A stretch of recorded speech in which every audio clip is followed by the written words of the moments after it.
One person is in the hospital after they were stabbed. It happened near 56th and Larimore Avenue. Officials say it began as a disturbance call. Police say they're still looking for suspects. No arrests have been made.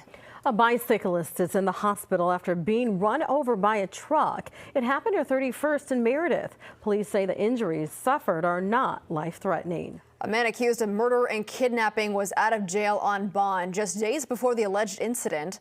Court records show that Wesley Absher was convicted of assaulting his wife and released after a plea deal. The Nebraska Humane Society needs your help in a suspected case of animal cruelty. A boxer mix was found extremely starved in a community garden near Fowler Avenue.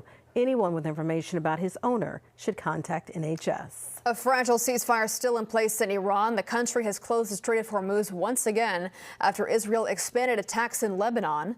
The U.S. and Iran are set to partake in negotiations tomorrow in Pakistan. Well, some Douglas County voters will have to cast their ballots someplace new for this year's statewide primary. The election commissioner estimates about 7% of polling places are changing.